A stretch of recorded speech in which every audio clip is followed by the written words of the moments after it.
देखिए क्या बात है ना दोस्तों कि पवन सिंह जो है लकीर पर लकीर खींचते जा रहे हैं। जी हाँ, उन्होंने हार्दिक पांड्या को अपने गाने पर ठुमका लगाने पर मजबूर कर दिए। आप लोग ध्यान से वीडियो देखें, ध्यान से वीडियो देखेंगे तो आप लोगों को नजर आ रहे होंगे हार्दिक पांड्या जो कि ठुमका लगाए हैं। जी हाँ दोस्तों, जानते हैं किसके गाने पर? भोजपुरी गायक पवन सिंह के गाने पर। आप लोग वीडियो ध्यान से देखिए दोस्तों, पवन सिंह के गाने पर जो कि हार्दिक पांड्या ठुमका लगाए हुए हैं। जी हाँ, आप लोग वीडियो ध्यान से देखिए।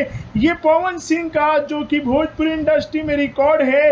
आज तक भोजपुरी इंडस्ट्री में कोई भी ऐसा गायक नहीं हुआ जो अपने गाने पर हार्दिक पांड्या को नाचने को मजबूर कर दे। जी हाँ दोस्तों, लेकिन पवन सिंह अपने गाने पर हार्दिक पांड्या, महेंद्र सिंह धोनी सभी लोगों को नचवा ही दिए। जी हाँ दोस्तों, ये कहीं ना कहीं बड़ी बात है कि अंबानी के शादी में जाकर पवन सिंह ने जो कि अपने गाना लॉलीपॉप पर सबको ठुमका लगाने पर मजबूर कर दिए। जी हाँ दोस्तों, एक गरीब घर का लड़का, जी हाँ दोस्तों, पवन सिंह बताते थे कि मुझे एक रुपये के लिए मारा जाता था घर में। आज वह लड़का जो कि अपने गाने पर अंबानी परिवार में जाकर ठुमका लगवा रहा है महेंद्र सिंह धोनी, हार्दिक पांड्या जैसे क्रिकेटरों को।